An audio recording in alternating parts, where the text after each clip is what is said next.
Sorry miss, আমি আপনাকে বিয়ে করতে পারবো না। অন্যদিকে দৃষ্টি নিক্ষেপ করে মার্জিত ভার কণ্ঠে বলল ছেলেটি। আমিও চাই না আপনার সাথে আমার বিয়ে হোক, তরল নমনীয় স্বরে জানালো মেয়েটি। তাহলে এখন উপায়? উদ্বিগ্ন স্বরে জিজ্ঞেস করলো ছেলেটি। একটি কফি শপে বসেছিল ছেলেটি, উদ্দেশ্য বাবার পছন্দ করা পাত্রীর সঙ্গে দেখা করা। খানিক পরেই একটি মেয়েকে দেখে কিছুটা চমকে ওঠে সে। আরে, আপনাকে কোথায় যেন দেখেছি।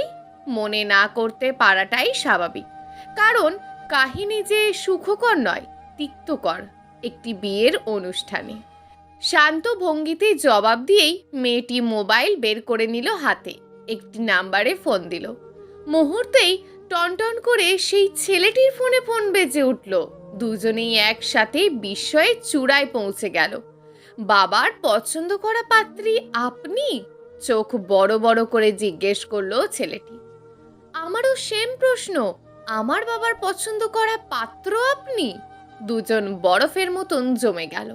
হতবাক হয়ে একে অপরের পানে চেয়ে রইল নীরস চাহনিতে। দুজনই মনে করতে লাগলো প্রায় 15 দিন আগের এক রাতের কথা। লেবুর রস কেউ এভাবে চিপে বের করে অন্যের শরীরে এসে পড়ে? মিনিমাম কমন সেন্সও নেই দেখি।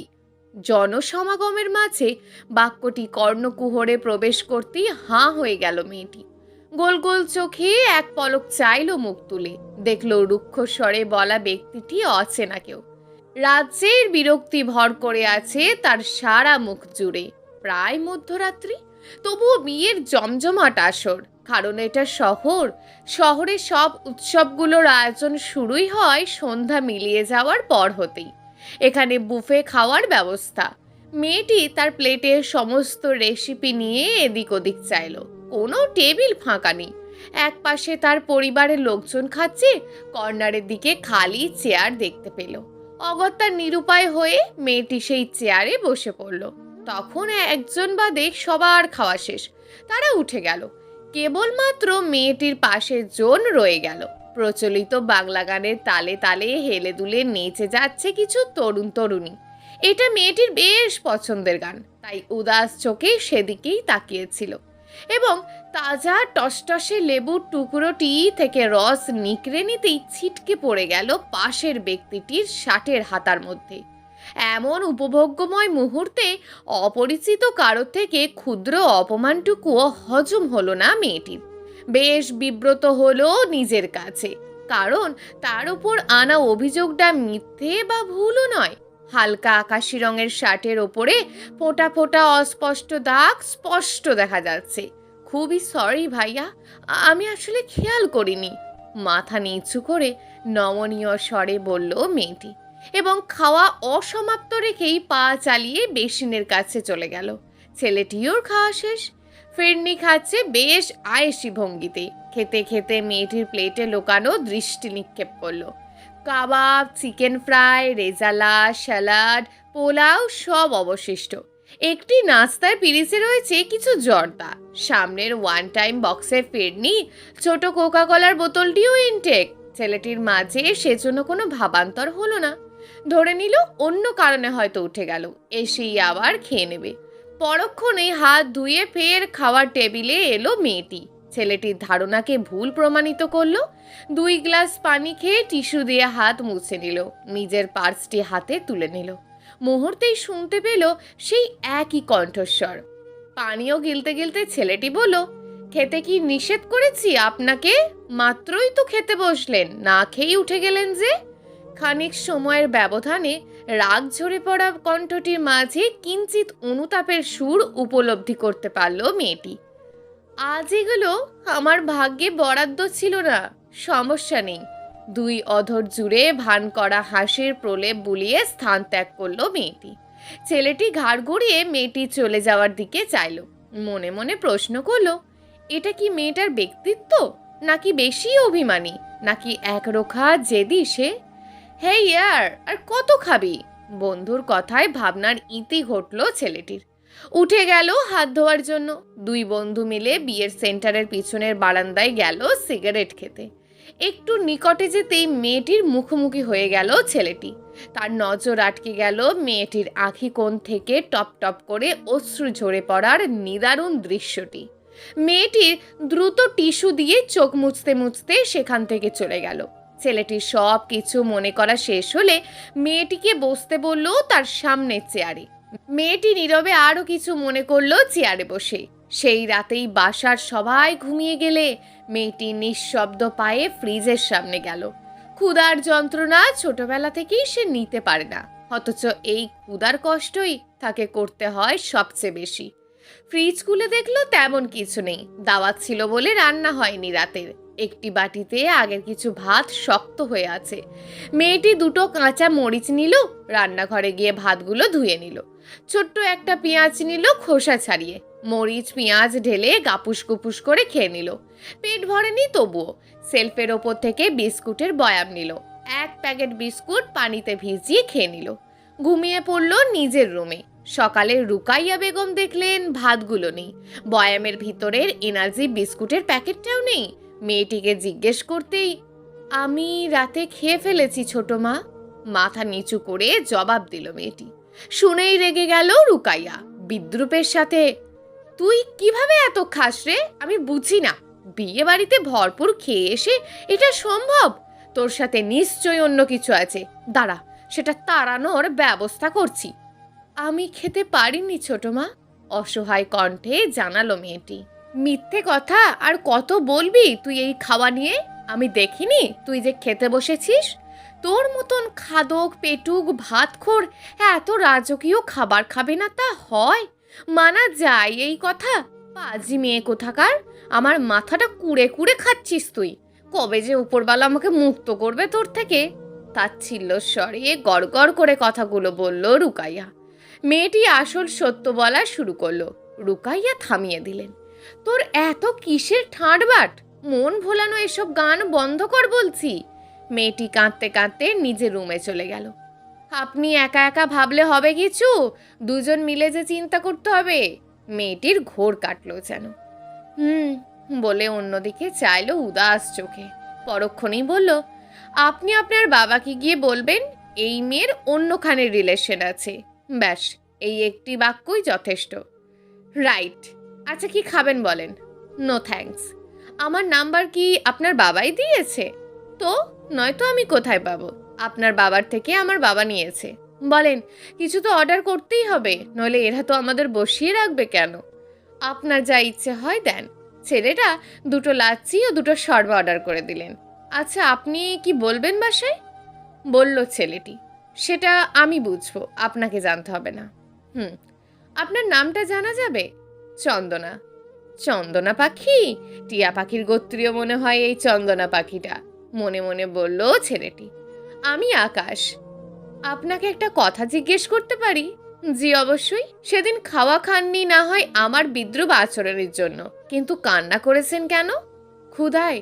মুখ ফসকে বেফাঁস শব্দটা বের হয়ে যাওয়ায় গোপনে ঠোঁট কামড়ে ধরল চন্দনা। আকাশের মুখ দিয়ে দুম করে এক টুকরো হাসি বেরিয়ে গেল। এত বড় মেয়ে না খেতে পেরে কান্না করে নাকি? চন্দনা বিরক্ত হলো, সাথে লজ্জিত। চঞ্চল গলায় বলল, কেন?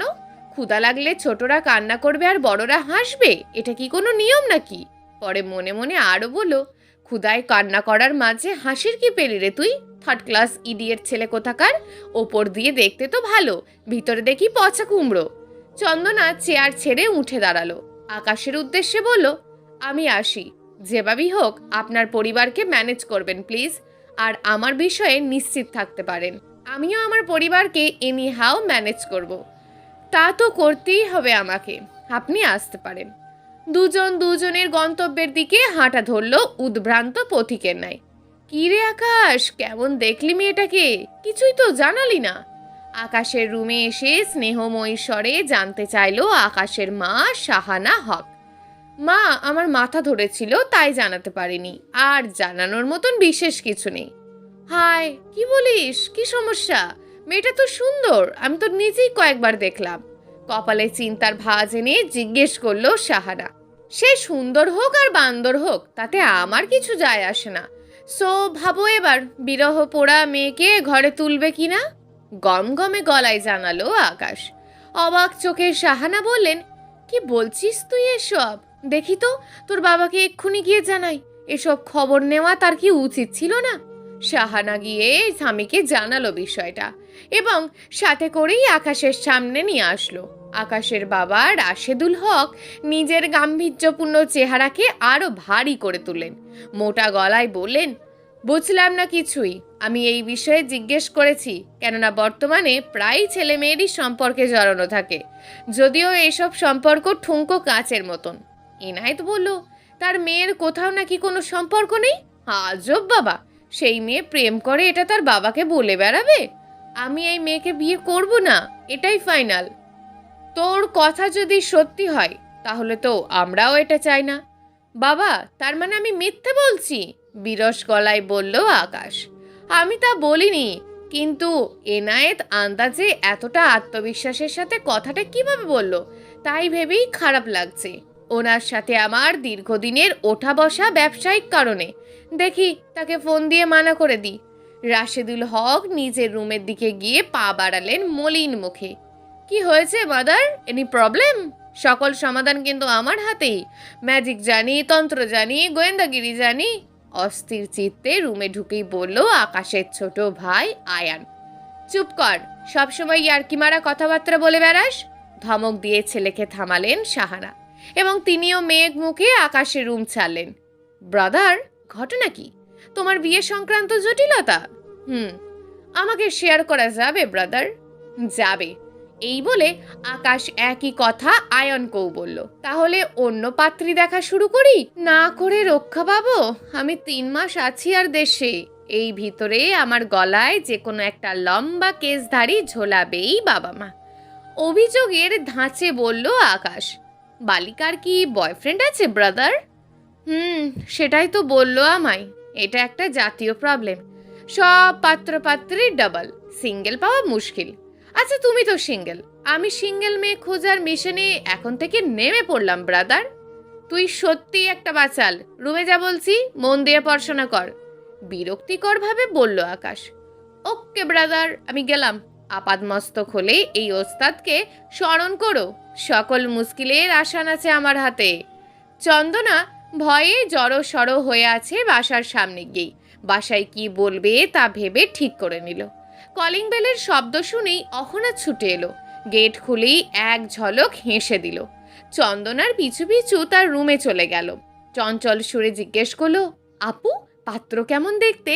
নিশ্চয়ই অনেক আলাপ হয়েছে তোদের। কি কি খেয়েছিস? পাত্র এক কথায় সুন্দর, আলাপ যতটুকু প্রয়োজন ঠিক ততটুকুই হয়েছে। খেয়েছি লাচ্ছি ও চিকেন শর্মা। আর কিছু খেলি না? নাকি বান্দা কিট্টুস? ইচ্ছে করেনি। মনে হয় না কৃপণ। ইয়ে, তুমকো হাবু দুলহা মিল গয়া। জিজু পেয়ে গেলাম। এনায়েত মোল্লা মেয়ের রুমে প্রবেশ করলেন। কিরে মা, কি খবর সেদিকের? আব্বু, আপুর বেশ পছন্দ হয়েছে পাত্র। সুন্দর নাকি? চটপটিয়ে খুশি খুশি কণ্ঠে বলল অহনা। রুকাইয়া এগিয়ে এলেন শাড়ির আঁচলে ভেজা হাত মুছতে মুছতে। চন্দনার মুখে ইতিবাচক কিছু শোনার অপেক্ষায় দাঁড়ালো। পাত্র আমাকে বিয়ে করবে না, তার নাকি অন্য মেয়ের সাথে রিলেশন আছে, বলল চন্দনা। তড়িতেই অতবাক হয়ে এলো এনায়েত মোল্লা, রুকাইয়া ও অহনাও। একে অপরের দিকে চাইলো চোখের পাতা তুলে। রাশেদ বলল, তার ছেলের কোনো রিলেশন নেই। না জেনে আন্দাজে বিয়ের মতন একটা সিরিয়াস বিষয়ে এগোনো তার ঠিক হয়নি। কোনো কথাই নেই আর তার সাথে। ফাজলামও পেয়েছে নাকি আমার মা মরা মেয়েকে নিয়ে? প্রলম্বিত দীর্ঘশ্বাস ছেড়ে বলল এনায়েত। থাক মা, তুই মন খারাপ করিস না। চন্দনা শুকনো ঢোক গিলে বলল, বাবা, আমার মন একদমই খারাপ হয়নি। বরং যদি বিয়ের পর জানতাম, নিত্য সংঘাত সৃষ্টি হতো। পরের অশান্তি চেয়ে শুরুর বিচ্ছেদ ঢের ভালো। এনায়েত মোল্লা মেয়ের মাথায় হাত বুলিয়ে চলে গেলেন। ভাবলেন, মেয়েটা কত বুঝতার হয়েছে মায়ের মতোই। রুকাইয়া গজগজ করতে লাগলেন বাঁকা স্বরে এটা ওটা বলে। তার কথাগুলো চন্দনা শুনেও না শোনার ভান করলো। ছোটবেলা থেকেই এমন অজস্র অপবাদকে সে হেসে উড়িয়ে দিয়েছে কাগজের ঘুড়ির ন্যায়। সব ধরলে একসাথে সংসারে বাস করা যায় না। এনায়েতের ফোন বেজে উঠল রাত 9টার দিকে। রাশেদুল হক ফোন দিয়েছে। রিসিভ করেই, আমি জানি আপনি কি বলবেন। এটা আগেই আপনার ভালো করে ছেলেকে জিজ্ঞেস করা উচিত ছিল, তেতো ভরাট গলায় বললেন এনায়েত। রাশেদুল হক আহাম্মক বনে গেলেন তড়িতেই। জোর গলায় বললেন, আমার কথা আমাকে ফিরিয়ে দিচ্ছেন? আপনার থেকে এমনটা কল্পনাও করিনি আমি। আপনার মেয়ের সম্পর্ক আছে, এটা না জেনেই কথা দেওয়া উচিত হয়নি আপনার। রুষ্ট কণ্ঠে বললেন রাশেদুল। এনায়েত ভ্যাবাচ্যাকা খেয়ে গেল। বলল, আমি না জেনে বলিনি আমার মেয়ের সম্পর্কে, আমিও না জেনে বলিনি আমার ছেলের সম্পর্কে। আপনার মেয়েই তো বললো আমার ছেলের কাছে, আপনার ছেলেও তো বললো আমার মেয়ের কাছে। ফোনের ওপাশ থেকে থম মেরে গেলেন রাশেদুল। ভাবলেন, গাফলা কোথায় সেটা বের করতে হবে আমাকে। এনায়েতকে পরে ফোন দেবে বলে সংযোগ বিচ্ছিন্ন করলো বিচক্ষণ রাশেদুল হক। উঠে গেলেন আকাশের রুমে। শান্ত স্বরে বললেন, তাদের না করে দিয়েছি, তোর পছন্দ করা মেয়েটাকে কাল বাসায় নিয়ে আয়, তার সাথেই তোর বিয়ে হবে। কথার হেরফের যেন না হয়। আকাশের মাথায় যেন আর একটা আকাশ হুড়মুড় করে ভেঙে পড়ল। এনায়েত মোল্লাও মেয়ের রুমে গিয়ে বলেন, তুই আমার সাথে মিথ্যে বলবি এটা ঘুণাক্ষরেও আমি চিন্তাও করতে পারিনি। কথাটা বলেই তিনি আর দাঁড়ালেন না মেয়ের রুমে। চন্দনা দিশেহারা হয়ে পড়ল, ধপ করেই বিছানার এক কোণে বসে পড়ল। তখনই তার মোবাইল বেজে উঠল। দেখল অচেনা নাম্বার। হ্যালো বলে সালাম দিতেই, কে? চন্দনা বলছেন। জি বলছি, আমি আকাশ। সমস্যা হয়ে গিয়েছে গুরুতর। আপনার দেওয়া প্ল্যান অসফল হয়েছে, এবার প্ল্যান বিতে যেতে হবে। আমার বাবা বাসায় আমার গার্লফ্রেন্ডকে নিয়ে যেতে হুকুম দিয়েছে। চন্দনার চটজলদি রুমের দরজা বন্ধ করে দিল। বিছানার মাঝ বরাবর উঠে বসলো। কণ্ঠকে খাদে নামিয়ে আস্তে আস্তে বলল, হওয়াটা অতি স্বাভাবিক, এটা আমি আগে থেকেই জানতাম। তাহলে এটা বলতে বললেন কেন আমাকে? সেদিন ওই মুহূর্তে এর থেকে বেশি কিছু ব্রেনে আসেনি। আপনার কোনো মেয়ে ফ্রেন্ডকে গার্লফ্রেন্ড বানিয়ে বাসায় নিয়ে যান। স্ট্রেঞ্জ, আপনি দেখি আমার পুরো লাইফকে বরবাদ করার মতন পায়তারা করে বসে আছেন। তখন তো তাকেই আমাকে বিয়ে করতে হবে। অবশ্যই করবেন তাকে বিয়ে। আরে মিস্টার, অন্তত সেই মেয়ে তো আর আমি না, সে আপনার বন্ধু। বন্ধুর প্রতি অঢেল ভালোবাসা তো এমনিতেই সবার থাকে। বিষয়টা হলো তখন দৃষ্টিকে পরিবর্তন করতে হবে। বন্ধু থেকে প্রেমিক হব, হাজবেন্ড হব, এটা এত ইজি? আদারওয়াইজ দেশে আমার কোনো মেয়ে ফ্রেন্ডই নেই। যেহেতু আমি বাইরে পড়াশোনা করেছি তাই সব ফ্রেন্ড বাইরের। তাহলে ওদের একজনকেই দেশে নিয়ে আসুন, তারপর বিয়ে করে নিন। ইটস ইম্পসিবল, তারা সবাই এঙ্গেজড। তাহলে আপনি চলে যান, বলেন এখন বিয়ে করবেন না। এটা আপনি আমাকে শিখিয়ে দিতে হবে? আমার মাথায় আসেনি আমি বাবা মায়ের বাধ্য সন্তান, আর একটা বড় পারিবারিক ইস্যুও রয়েছে। রাশভারী কণ্ঠে বলল আকাশ। অন্য পাত্রী দেখেন বিয়ের জন্য। দেশে মেয়ের অভাব আছে নাকি? আমি অলরেডি ইতিমধ্যেই দেখা শুরু করে দিয়েছি পার্সোনালি, বাট মিলছেই না। তাহলে দুঃখিত, আপনাকে হেল্প করার মতন আর কোনো ওয়ে আমার হাতে নেই। আমি আপনাকে নিয়েই বাঁচি না। আপনি কি করবেন এখন ভেবেছেন? ভাবনার দরিয়ায় ডুবে ডুবে মরছি আমি, কারণ আমার বাসার সিচুয়েশন আপনার বাসার চেয়েও কমপ্লিকেটেড। ভালো থাকবেন। মরা সুরে কথাগুলো বলেই মোবাইল সুইচ অফ করলো চন্দনা। তার দুদিন পর এক বিকেলে বাইরে দেখা করলো রাশেদুল হক ও এনায়েত মোল্লা। কফি খেতে খেতে দীর্ঘ আলাপ হলো তাদের মাঝে আকাশ ও চন্দনাকে নিয়ে। তারা চূড়ান্ত সিদ্ধান্ত নিয়ে ফেলল, আকাশ ও চন্দনা তাদের সামনেই মুখোমুখি করবে। বিয়ে না করার মতন গ্রহণযোগ্য ইস্যু না পেলে তখনই এঙ্গেজমেন্ট করে ফেলবে দুজনের।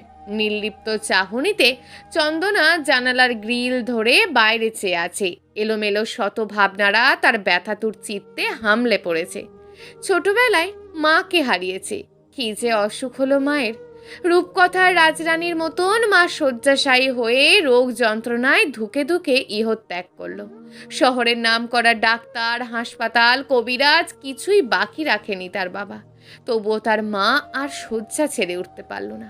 পাড়া প্রতিবেশীর চাপে চন্দনার কথা ভেবেই তার বাবা দ্বিতীয় বিয়ে করলো বিপত্নিক রুকাইয়াকে। সে ঘরে জন্ম নিল আরও দুটো ভাই বোন, অহনা ও অলোক। অহনা কলেজে পড়ে, অলোক ক্লাস 9-এ। চন্দনা এবার মাস্টার্স দেবে। অর্থনৈতিক অবস্থা তাদের মোটামুটি সচ্ছল। তবুও রুকাইয়া তাকে সুযোগ পেলেই খাবার দিয়ে কষ্ট দেয়। এর অবশ্য উপযুক্ত কারণও রয়েছে। রুকাইয়ার কোনো ভুল ত্রুটি চোখে পড়লে চন্দনা মুখের উপর তা বলে দেয়। সপ্তাহ পেরিয়ে গেল। এনায়েত ও রাশেদ শিকারীর ন্যায় খুঁজছে আকাশ ও চন্দনার সাথে কথা বলার, কিন্তু পারছে না। এক অলস দুপুরে আকাশ ফেসবুকে ঢুঁ মারল। নিউজ ফিডে স্ক্রল করে যেটা ইচ্ছে সেটা করছে। পড়ে যাচ্ছে একটা জীবনবাদী লেখায়, তার মনোযোগ আটকে গেল বড়শির মতন। সবাই শুধু চাঁদের সৌন্দর্যটা উপভোগ করে, কিন্তু কখনো তার একাকিত্বের সঙ্গী হতে পারে না। হাজারটা মানুষের মধ্যে বসবাস, অথচ একজন মানুষের অনুপস্থিতিতে সব শূন্য শূন্য অনুভব হয়। সে হলো মা। আইডির ওয়ালে গিয়ে আরও কিছু লেখায় নজর বোলালো। আইডির নাম উদাস পাখির মায়া। ফেক হলেও কাব্যিক নামটা আকাশের ভালো লাগলো একটুখানি। প্রোফাইল রয়েছে ঘুটঘুটে আঁধারে জ্বালা কিছু জোনাকি পোকার ছবি। কভার পিকচার দেওয়া, দুপাশে নির্জন প্রকৃতি, তার মাঝখান দিয়ে সরু মেঠো পথ বয়ে গিয়েছে আঁকাবাঁকা হয়ে। মৃত্তিকার ধুলোমাখা আঁচল টেনে টেনে হেঁটে যাচ্ছে একাকী একটি যুবতী মেয়ে। দুটো ছবি গুগল থেকে ডাউনলোড করা হলেও আশ্চর্য সুন্দর। আকাশ লাভ রিয়াক্ট দিল এবং একটা মন্তব্য করে দিল। চন্দনা সেই মন্তব্য দেখে প্রীত হলো। আইডির নাম দেখলো শেহজাদুল হক, আননোন পারসন, তার সাথে অ্যাড নেই। সেটাও চেক করে দেখলো চন্দনা। প্রোফাইল ও কভার পিকচার দেওয়া রয়েছে, কিন্তু পরিবারের সাথে ছোটবেলার ছবি ছিল দুটোই। তাই আসল নাম ও ছবি দেখে চন্দনাও চিনতে পারেনি সেটা আকাশ।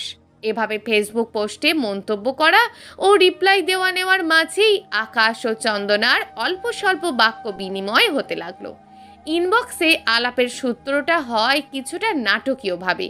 চন্দনার একটা পোস্টে না জানার দরুন ভুল ইনফরমেশন ছিল, সেটা পাবলিক প্লেসে না শুধরে দিয়ে আকাশ ইনবক্সে বলে দিল। পাবলিক প্লেসে একজন দোষ বললে তা দেখে আরও 10 জনও দোষ ধরতে পারে। চিলে কান নিয়ে গেছে প্রচলিত বাক্যের মতোই। অল্পতেই সন্তুষ্ট হওয়া চন্দনার একটু বেশি ভালো লেগে গেল অচেনা অদেখা ভার্চুয়াল জগতের এই মানুষটাকে। সুবিবেকবোধ সম্পন্ন একজন মানুষ হিসাবে চন্দনার হৃদয়ে খানিক জায়গা হয়ে গেল আকাশের। আকাশের রুমে তার বাবা মা আসলো। এসে রোষপূর্ণ কণ্ঠে চাপ সৃষ্টি করে বলল, যেহেতু এই কয়দিনেও কোনো মেয়েকে আমাদের সামনে হাজির করতে পারলি না, তাহলে বল কেন মিথ্যে বললি। আকাশ মা বাবার বাধ্য ছেলে, নিপাট ভদ্র ছেলে বলা যায়, তবে রেগে গেলে নিজের ওপর নিয়ন্ত্রণ হারিয়ে ফেলে। আকাশ একটু নড়ে চড়ে বসলো। চন্দনার সাথে বিষয়টি জানালো বাবা মাকে। শুনে তারা দুজন একসাথে উচ্চস্বরে হেসে ফেলল। রাশেদুল বলল, এই শুক্রবার গিয়েই আংটি পরিয়ে আসবি, বিয়ের ডেট হবে তার 15 দিন পর, মেন্টালি প্রিপারেশন নিস, এই বলে দিচ্ছি। তারা চলে গেলে আকাশ দাঁড়ানো থেকে ধপাস করে খাটের উপর পড়ে গেল। তার সমস্ত অনুভূতি অবশ হয়ে যাচ্ছে। এ কি করতে যাচ্ছে তার জীবনে? ভাইজান, ও খালাম্মা, ছোট ভাই আসেন, বড় ভাইজান ফিট হইয়া রয়েছে।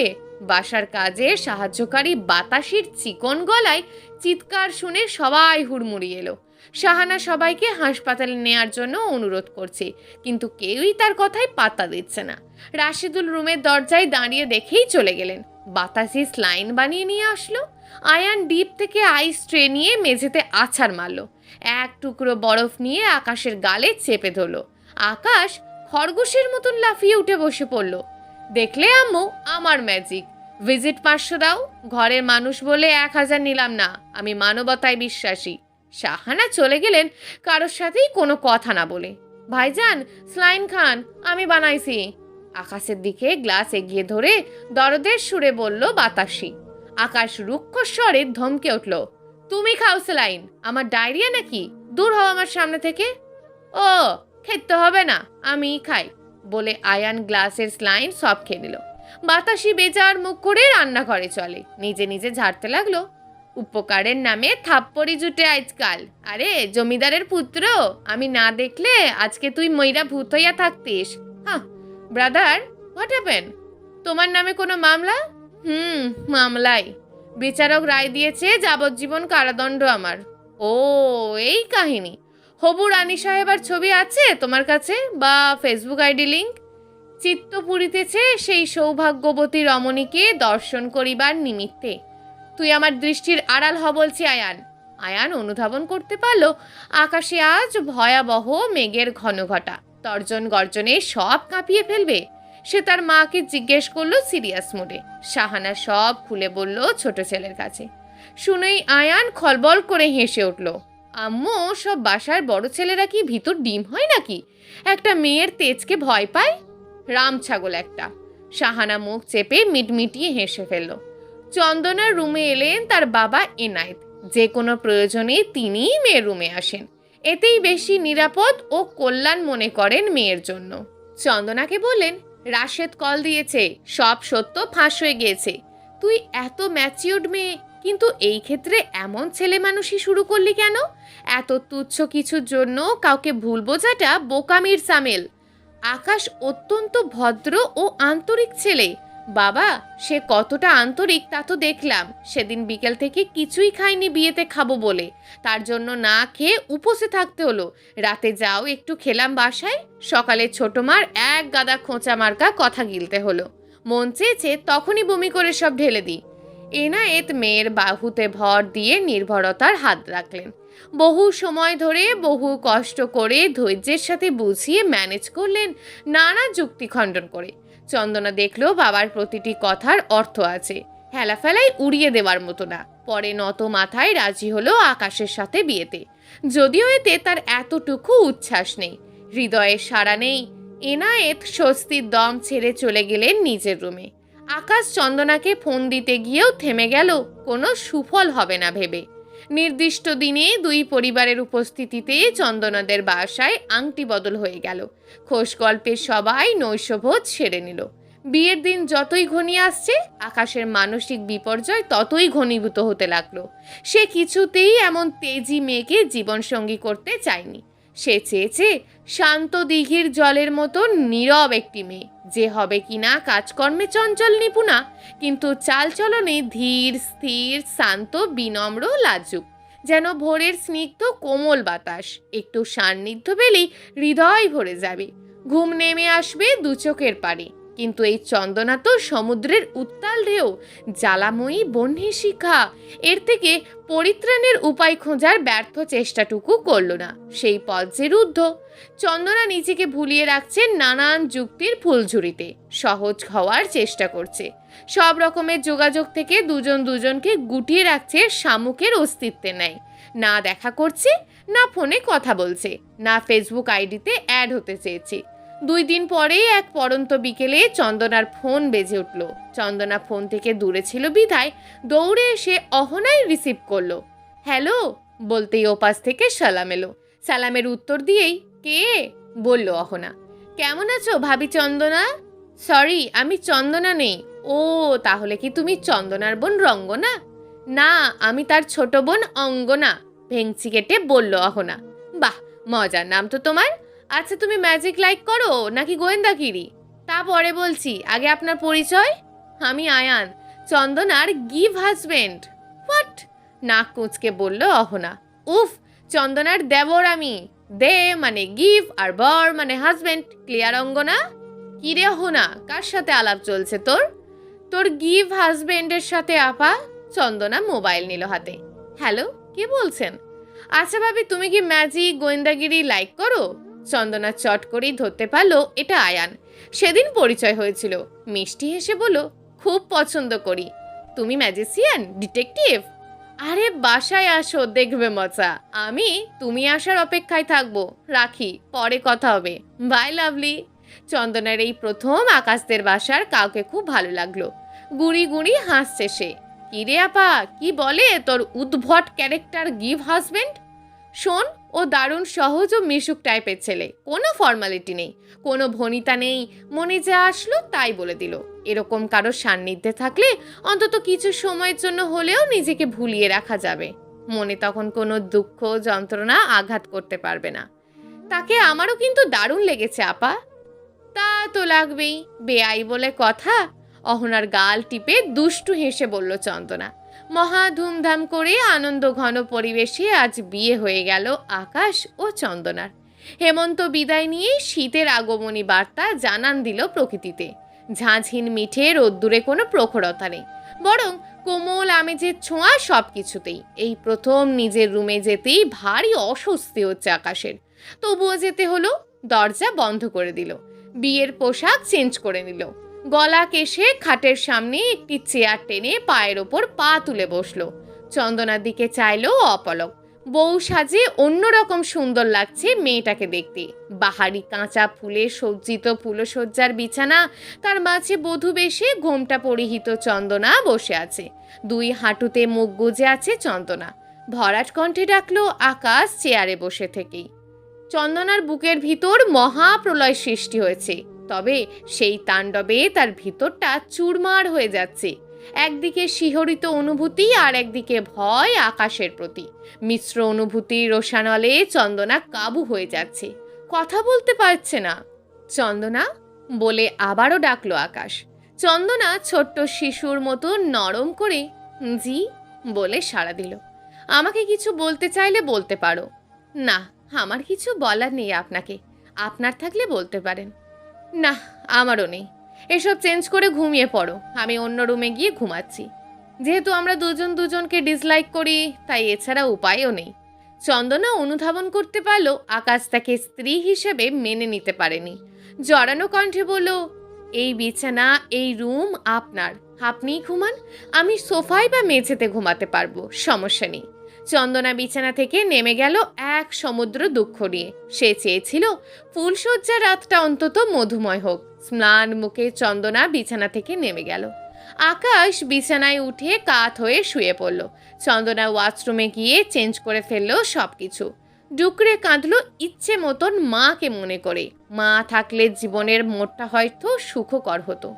এত নিষ্ঠুর বাসর রজনী পোহাতে হতো না তাকে। আকাশ আঁখি পল্লব ছোট করে চন্দনাকে পরখ করে দেখতে লাগলো। চন্দনার মুখটা বিষাদগ্রস্ত দেখাচ্ছে। টকটকে নীল ব্লাউজ ও নীল সুতি পরা কাপড় পরা চন্দনা। কান হাত গলা খালি, তবুও এত নির্মল, এত মায়াময় লাগছে কেন মেয়েটাকে? যেন বিশাল আকাশ জুড়ে এক টুকরো নীল মেঘের ছড়াছড়ি। চন্দনা নিচে বিছানা করে নিল কাঁথা বিছিয়ে। দরজায় ঠকঠক আওয়াজ হচ্ছে চন্দনার। চন্দনা মাথার শাড়ির আঁচল দিয়ে দরজা খুলল। অভিনন্দন ভাবি, এই নাও আমার ফেভারিট মিল্ক ক্যান্ডি। আচ্ছা, ম্যাজিক কবে দেখবে? আমি প্রিপারেশন নিতে হবে তো। চন্দনা চাপা হাসি আসলো, বলল, আমি কাল জানাবো আয়ান, এখন ঘুমাবো, শুভরাত্রি। আকাশ বুঝে নিল চন্দনা মিশতে জানে। কত আন্তরিকতাপূর্ণ হয়ে কথা বলল আয়ানের সাথে, যেন বহু দিনের সখ্যতা দুজনের। চন্দনা অবসন্ন শরীরটাকে এলিয়ে দিল কাঁথার ওপরে। বিভোর হয়ে নিদ্রায় ডুবে গেল তার আঁখি দুটি। বাসর রজনী পার হলো দুজনের অন্য দিনের চেয়েও বাজে নিরানন্দভাবে, অন্তিম নিষ্ঠুরতায়। ভোরে চন্দনার মিহি সুরে আকাশের ঘুম ছুটে গেল। নিভু নিভু দৃষ্টিতে দেখল চন্দনাকে। আকাশের ভিতরটা অসীম পবিত্রতায় ছেয়ে গেল। চোখ বন্ধ করে ঘুমানোর চেষ্টা করলো আবার। চন্দনা রুম থেকে বের হয়ে গেল। রাশেদুল হকও ঘুম থেকে উঠে গেলেন। চন্দনা পা ধরে সালাম দিল তাকে।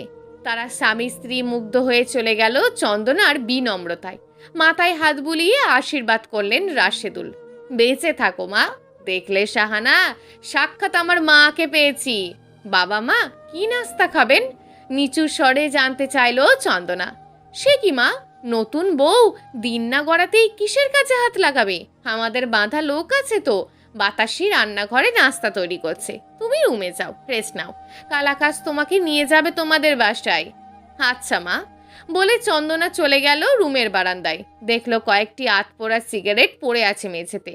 আকাশ তাকে কতটা অপছন্দ করে তা আরও মজবুত হলে চন্দনার মনে। চন্দনার সাথে প্রয়োজন ছাড়া কোনো কথাই বলছে না আকাশ। এভাবে এক সপ্তাহ কেটে গেল। চন্দনা কিন্তু সবার সাথেই মিশে চলছে। আয়নের সাথে বেশ জমে গিয়েছে তার। এই বাসার আয়নের সব কিছুর গুরুত্ব ও প্রশ্রয় পায় কেবল চন্দনার কাছেই। কেবল সবার আড়ালে আকাশের সাথেই তার যত দূরত্ব। এটা কিন্তু সে একদমই চায় না। সে চায় ধীরে ধীরে আকাশের বুকে তার আশ্রয় হোক নিবিড় আলিঙ্গনে। আকাশ এ কদিন সবার কাছে চন্দনার প্রশংসাই শুনে আসছে, তবুও বেয়ারা মনকে ফেরাতে পারে না চন্দনার দিকে। শীত একটু বেড়েছে। সন্ধ্যায় কফির কাপে চুমুক দিতে ফেসবুকে ঢুকলো আকাশ। এই কয়েকদিনে আসা হয়নি। উদাস পাখির মায়া। আইডিতে গেল নতুন কোনো জীবনমুখী লেখা এসেছে কিনা পড়ার জন্য। কাল থেকে জীবনের রঙিন অধ্যায় শুরু। সবাই প্রার্থনা রাখবেন আমাদের। আমি চন্দনা পাখিটা যেন আকাশের বুকে আজন্ম দুডানা মিলে উড়তে পারি মুক্ত বিহঙ্গের মতন। এমন পোস্টে আকাশের চোখ ছানা বড়া হয়ে গেল। বিস্ফোরিত চাহনিতে আবার পড়ল লেখাটি। স্ক্রল করে দেখলো এই ভিতরে আর কোনো পোস্ট নেই, মাত্র গত রাতের একটা পোস্ট। আকাশের মন ভালো নেই, তাই আমিও ভালো নেই। আকাশের বুকে হয়তো আর কোনোদিন ওড়ার স্বাদ জাগবে না আমার। দেখলো কমেন্টে নানাজন নানা রকম সহানুভূতিমূলক কমেন্ট করলো। কেউ কেউ বলছে এখনো সময় আছে, ডিভোর্স দিয়ে দিন ওই নিষ্ঠুর নির্দয়টাকে। আকাশের মেজাজ হাই ভোল্টেজ হয়ে গেল। কিছুক্ষণ পর ধাতস্থ করে নিল নিচেকে। একজনের কমেন্টের রিপ্লাই আকাশ দিল, না জেনে কাউকে ব্লেম দিয়ে কথা বলাটা অনুচিত, এমন লেখার মানে অনেক কিছুই হতে পারে। সেই কমেন্টধারী চাকু ও জেদি ইমোজির সহযোগে রিপ্লাই দিল আকাশকে, সাফাই তো গাইবেন, আপনারা যে পুরুষ জাত, উনি ভুলভাল কিছু লেখেনি। চন্দনা অন্য রুমে ছিল, সেও ফেসবুকে গেল। সেই ব্যক্তিটি রিপ্লাইতে লিখল, শাহজাদ হক ঠিকই বলেছেন, আকাশ যথেষ্ট ভালো, আমি ভিন্ন কারণে লিখেছি। একটু পরেই সেই পোস্ট রিমুভ হলো। এতে আকাশ স্বস্তি বোধ করল বেশ। উষ্ণ পুলকে দুলে উঠল তার সমস্ত অনুভূতি। চন্দনা যখন তার লতানো শরীরটাকে দুলিয়ে দুলিয়ে আকাশের সম্মুখ দিয়ে নিত্য গৃহকার্যগুলো করে, আবার অবসর পেলেই উদাস পাখির মতন চুপটি করে বারান্দার কোণে বসে থাকে, যেন জগতের সকল উদাসীনতার ভাগিদার কেবল একাই চন্দনা, তখন আকাশ তার তৃতীয় নয়ন দিয়ে চন্দনাকে দেখে বিবশ হয়ে হয়ে। তার কাছে চন্দনাকে মনে হয় কোনো এক রাজহংসী তাদের খাঁচায় বন্দি হয়েছে। কখনো সখনো মনে হয় উদাস পাখি, এই উদাস পাখির মায়া জালে সে একটু একটু করে আটকে যাচ্ছে। চুম্বকের আকর্ষণ শক্তির মতোই তার চন্দনা পাখিটাও প্রতি তার ক্রমশ প্রঘাত থেকে প্রঘাততর হচ্ছে, যেন বিন্দু থেকে বৃত্তের সৃষ্টি। সেখান থেকে আকাশ আর কোনো দিন মুক্ত হতে চায় না। চন্দনার প্রতি আকাশের অনুভূতি আর্দ্র হয়ে উঠল বর্ষার কাদামাটির মতোই, কিন্তু আকাশ অতি সচেতন রইল, বুঝতে দিল না চন্দনাকে। খুব সাদামাটাভাবে অল্প স্বল্প আলাপ হয় ফেসবুকে আকাশ ও চন্দনার। আকাশ এতে দারুণ মজা পাচ্ছে। চন্দনার ভালোবাসা পাওয়ার লোভ তাকে ক্ষিপ্ত করে তুলছে। সে ফেসবুকে একটু বাজিয়ে দেখতে চায় বউকে। লিখল, মাইন্ড করবেন না আর নিরাশ হবেন না, আপনার স্বামী আকাশ আপনাকে ডিভোর্স দিলে আমি আপনার আর একটা আকাশ হব, প্রমিস। চন্দনা রিপ্লাই দিল, আকাশ আমাকে তার আকাশে ওড়ার স্বাধীনতা না দিতেই পারে, কিন্তু কখনো আমাকে একাকী করে দেবে না, এতটুকু আস্থা আছে তার উপরে। আর আমিও কোথাও যাব না তাকে ছেড়ে। শিরোনামেই আকাশ আমার, আকাশই হবে শেষ। আকাশ মেসেজ দেখে মাথার চুল এলোমেলো করতে করতে উড়ু উড়ু মনে বলল, ওরে বাস, এত প্রেম, এত প্রণয়, আমার তো এখন কি করি দশা। আকাশ এখন আর ফেসবুকে মন্তব্য করে না, মেসেজও করে না, চন্দনাও দেয় না। এভাবে কেটে গেল আরও কিছুদিন। আজকে শীত জেঁকে বসেছে। চন্দনা গুটিসুটি হয়ে সোফার ওপরে বসে আছে চাদর গায়ে।